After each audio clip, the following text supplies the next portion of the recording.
you'd open in your Bibles to Acts chapter 27. We're going to spend our time today reading through the chapter and making some comments and applications as we study through this text. We're going to come back to the text that was just read in Mark chapter 4, the idea of Jesus calming the storm. I want to come back to that at the end of our text here in Acts chapter 27, but this is where we're going to stay almost the entire lesson, is here in this chapter. A little bit of context in what's happening is this is a story of a shipwreck. This is an intense storm, and this involves Paul, and of course Luke is there as well, as we know that Luke wrote the gospel that bears his name, as well as the Acts of the Apostles. The beginning chapters of Acts are written in the third person. It was he did this, or he was there, and they did this, and at a certain point throughout the book of Acts, it transitions to inclusive words where it's we. That means Luke is the one who wrote this, at some point joined up with Paul on his journeys. And so in Acts chapter 27, it says in verse 1, "And when it was decided that we should sail for Italy, they proceeded to deliver Paul and some other prisoners to a centurion."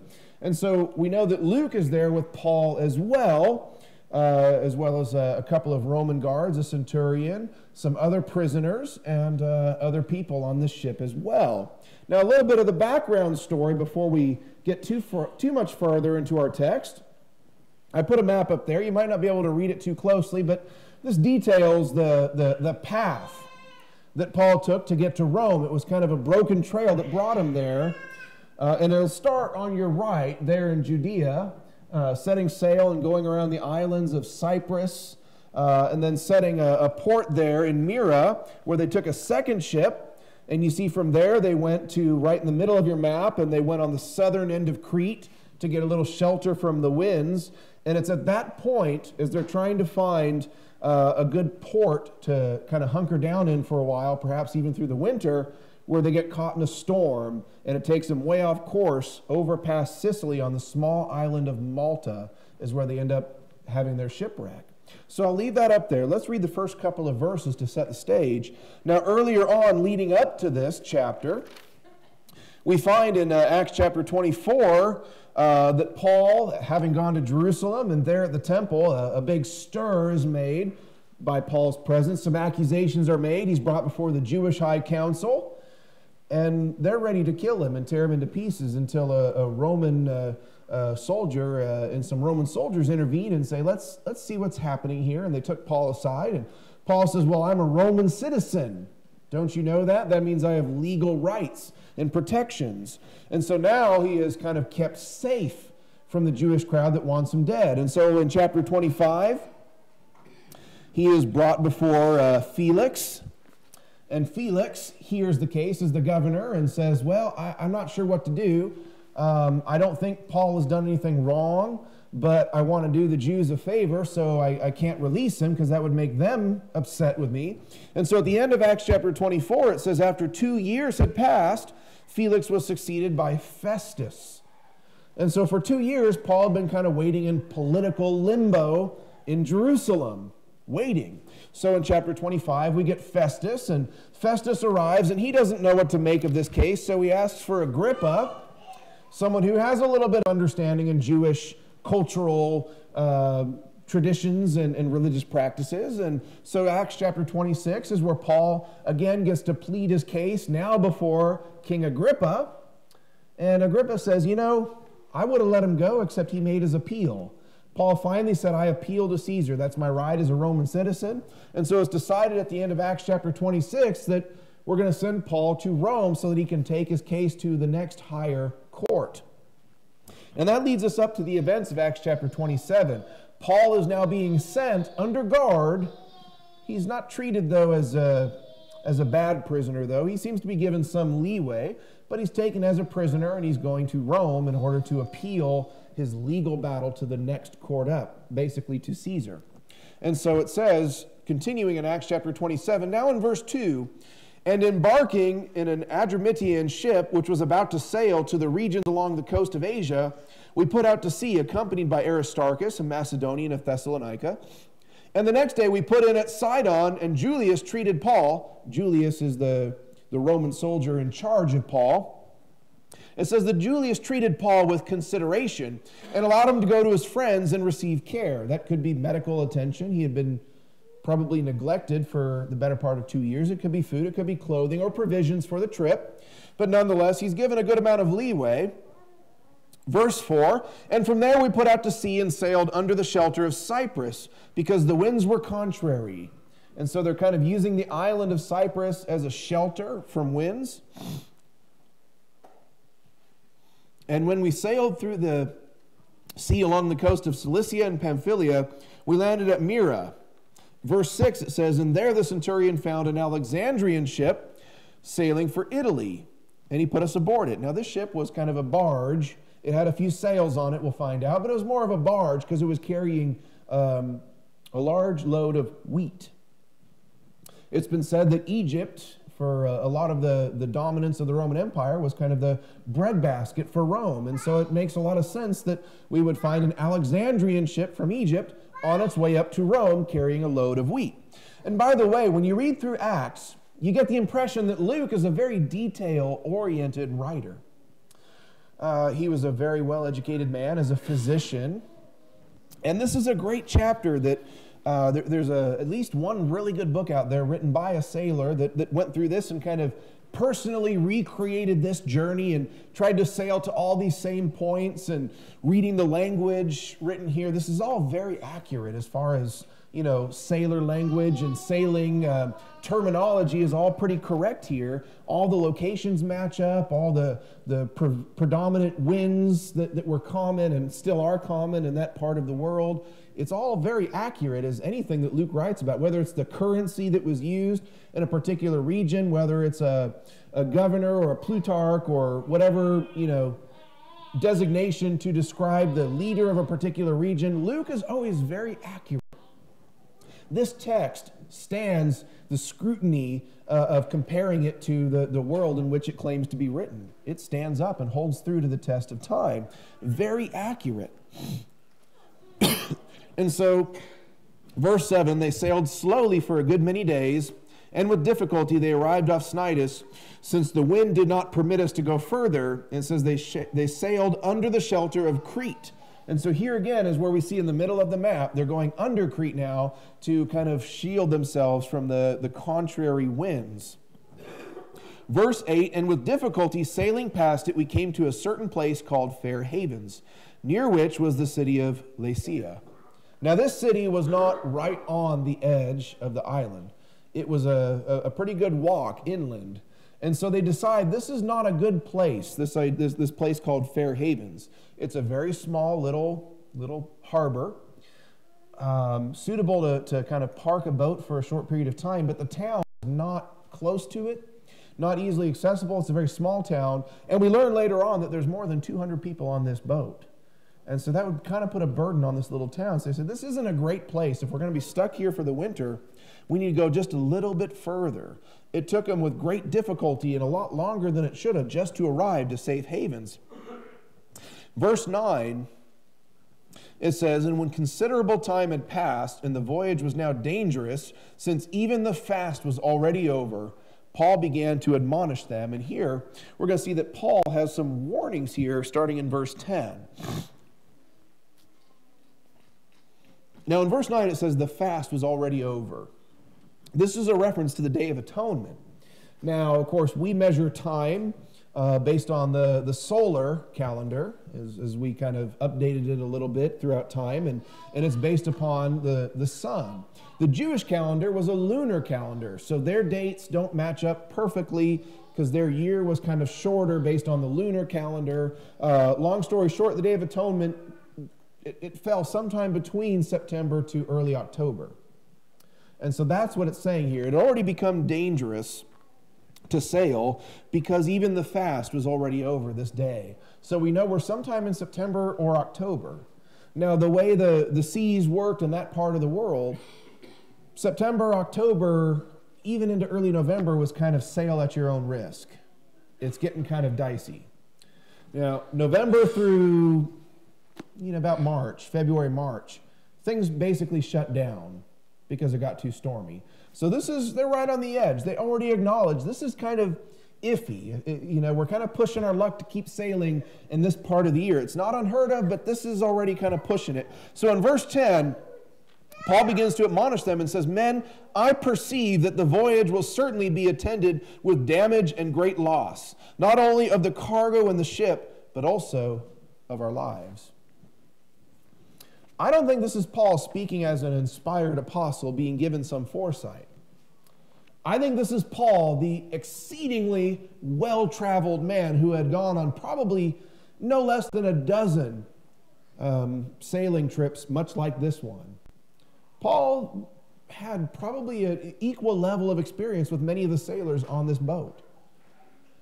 He had experienced this a number of times. In 2 Corinthians Chapter 11, Paul is going to talk about his experiences and some of the wounds and some of the scars he carries, the difficulties he's experienced as an apostle. In 2 Corinthians chapter 11, he's going to describe some of his sufferings, and many of them include, calamity at sea. 2 Corinthians chapter 11, he says in verse 23, "Are they servants of Christ? I speak as if insane. I more so. And far more labors and far more imprisonments, beaten times without number, often in danger of death." That could describe the time where he was stoned and left for dead. That's not something you just kind of shake off or don't have any scars or lasting damage from. 5 times I received from the Jews 39 lashes. 3 times I was beaten with rods. Once I was stoned. 3 times I was shipwrecked. And a night and a day I have spent in the deep. I believe Paul wrote the 2 Corinthian letter sometime around Acts chapter 20 when he was in Ephesus. Before he had even stepped foot on this boat, he'd already experienced 3 shipwrecks and spent an entire day and night floating in the water, lost at sea. So Paul, I think, is speaking from experience when he issues this warning. He's admonishing them and says, look, this is not going to be good for us. If we continue to sail, this is not going to be good for us. But it says in verse 11, "But the centurion was more persuaded by the pilot and the captain of the ship than by what was being said by Paul." It's hard to fault the centurion on this one. You've got a prisoner who says we shouldn't sail. Maybe he's just trying to, let's not get to Rome too quickly. The longer I'm here, the longer I await my trial. And, maybe Paul likes being in limbo or something. And so you don't really fault the centurion here. But we'll see that they should have listened to Paul. Verse 12, "And because the harbor was not suitable for wintering, the majority reached a decision to put out to sea from there, if somehow they could reach Phoenix, a harbor of Crete, facing southwest and northwest, and spend the winter there." And back on our map, it's just the next point over. I think it's only 35 miles. This should have been a pretty easy jog for them. And here we want to stop and make a quick observation. The majority, it seems like they were taking a poll. The majority says, hey, let's push on for a better harbor. The majority isn't always right. If you find yourself looking for comfort in the majority, your faith is misplaced. Look to God. His opinions, his not just opinions, but his directions, his guidance isn't going to be popular. And so don't just don't take comfort in the fact that I stand with the majority of people. I've said it before that if you want people to back you up, just go on Facebook and you'll find a chorus of people to cheer you on in whatever activity, whether it's sinful or not, tell you right on, you keep doing what you're doing. You feel good about it. That doesn't make it right what you're doing. Just because you can find people to give you a thumbs up or a pat on the back and say, we stand with you, good job, you keep it up. The majority is not always correct. And as we read a little bit further, we see that there's a good omen that doesn't pan out. In verse 13, they decide to push on for this harbor just 35 miles away. It's a better place to hunker down for the winter.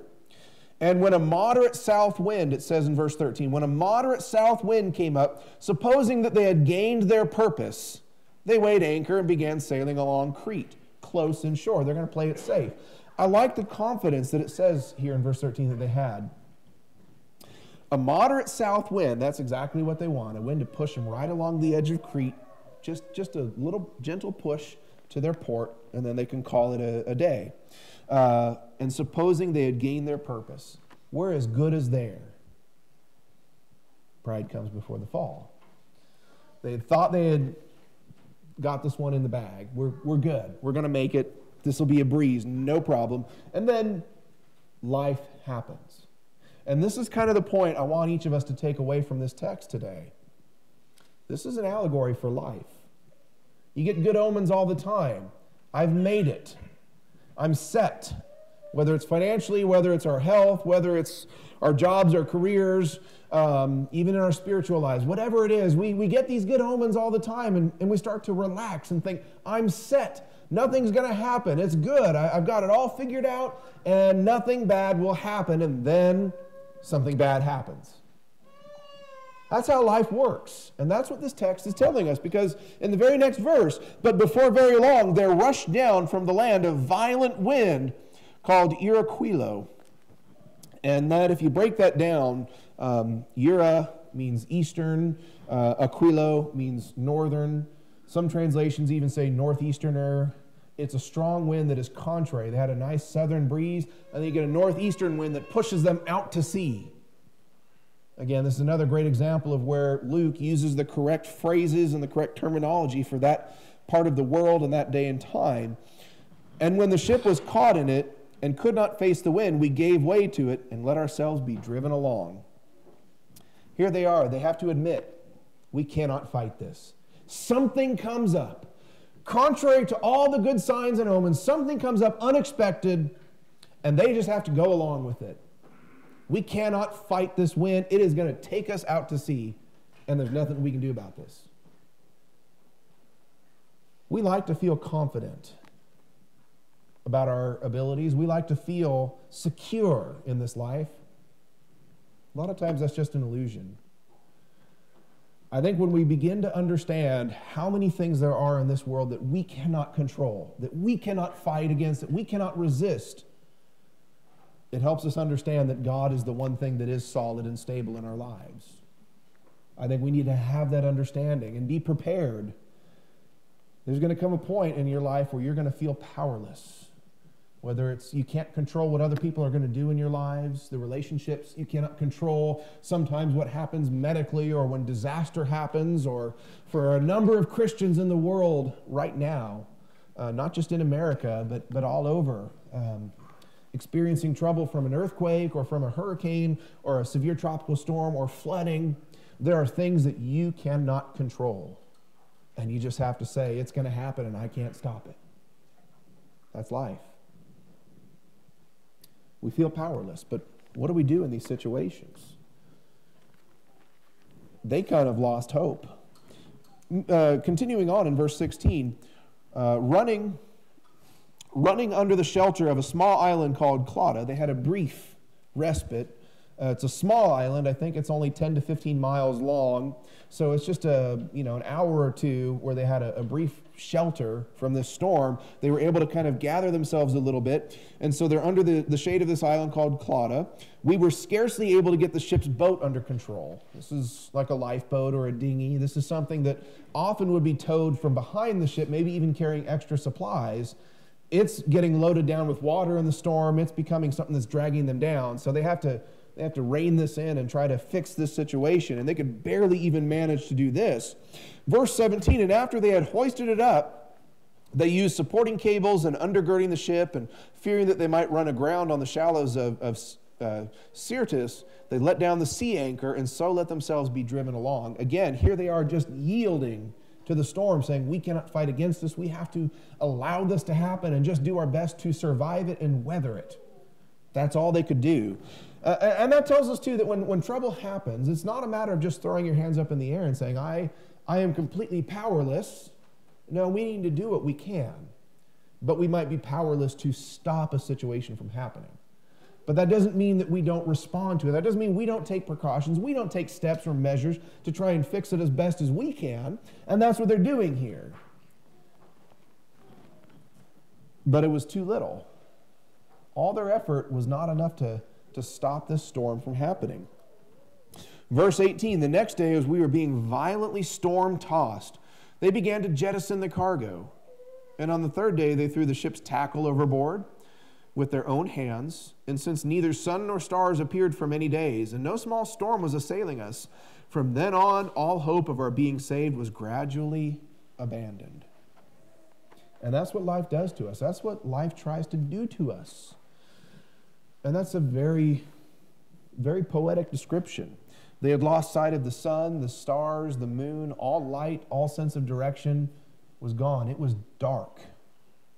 Their situation was dark, and they slowly, gradually lost hope. Tragedy in life has a way of making us reevaluate things. The stuff they were holding on to, they started throwing it overboard. Eventually, they'll start to even forget about making money on this voyage, and they'll throw their cargo. All the wheat, they'll start to throw that overboard. They threw away necessary supplies to try and make the ship more buoyant and not be tossed and hit as hard by the waves, is what they're trying to accomplish here. They recognize their lives are the most precious things right now, so they have less value on their possessions than before this trip had started. And I think a lot of people recently who have lost homes, furniture, everything in their house to flooding, I hope they're realizing this lesson too. That's tragic, but for those that made it alive, for those that protected their families, I think they understand. They're grateful for that. It has kind of a way of re-articulating our sense of value on possessions. They were willing to jettison everything else. And so when our souls are in jeopardy, what are you going to hold on to that will weigh you down? Throw it overboard. Let it go. If it's dragging you down and ruining your life and destroying your soul and your heart, Jesus asked the question, what will it profit a man if he gains the whole world but forfeits his soul? Same question we're studying in Ecclesiastes on Wednesday night. What are you going to hold on to that's just going to weigh you down? They had lost hope, though. Yet Paul was there to restore it, offer some encouragement. In verse 21, when they had gone a long time without food, then Paul stood up in their midst and said, "Men, you ought to have followed my advice and not to have set sail from Crete and incurred this damage and loss. You should have listened to me, told you so." But I don't think Paul is just trying to rub it in. He's not just trying to hurt their feelings, kick them when they're down. I think there's some value in this lesson here too, that we don't want to do this to hurt people's feelings or just to be, you should have listened to me, neener. But when we try to tell people about problems in their life, when we share the Bible and say, here's what God would have you do, and they disregard that advice, and then calamity happens that they brought on themselves, I think what Paul is saying is point out to people, this could have been avoided if you listened to God. That it's just reinforcing that you should have listened to sound advice. It's not trying to hurt them, not trying to rub it in, but I think that's more what Paul has in mind here when he says that. But he just points out, like, I tried to warn you. I told you from the very beginning that this would be calamity. Verse 22, "And yet now I urge you to keep up your courage, for there shall be no loss of life among you, but only of the ship. For this very night an angel of the God to whom I belong and whom I serve stood before me, saying, 'Do not be afraid, Paul. You must stand before Caesar, and behold, God has granted you all those who are sailing with you. Therefore keep up your courage, men, for I believe God, that it will turn out exactly as I have been told. But we must run aground on a certain island.'" Paul was anchored by his faith. He said, I believe what God has told me. Take courage. Don't lose heart. Don't lose hope. Your lives will be spared. I believe in the promises of God. And when God has made those promises to us, in Romans chapter 8, the end of the chapter, when he says nothing, absolutely nothing, whether it's life or death, verse 37, "And all these things we overwhelmingly conquer through him who loved us. I am convinced that neither death, nor life, nor angels, nor principalities, nor things present, nor things to come, nor powers, nor height, nor depth, nor any other created thing shall be able to separate us from the love of God, which is in Christ Jesus our Lord." When God makes promises to us like that no matter what happens, even when we face death, he's not promising to spare our lives from physical harm today, but he does make a promise, a guarantee, that not even death can separate us from him eternally if we are found in him. if we are clothed with Christ in baptism, if we belong to him or his slave and we follow him and we are washed clean by the blood of Jesus, he says nothing, absolutely nothing can separate you. And that's a promise we had better believe in. In our darkest hours, this is the kind of faith we want to hold on to like Paul.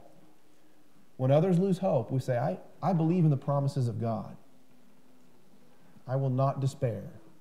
No matter how bad life gets, even if I face my own death in a way or time I don't like, I believe God when he promised that what awaits us is much better. And I believe that he will protect my soul like he has promised.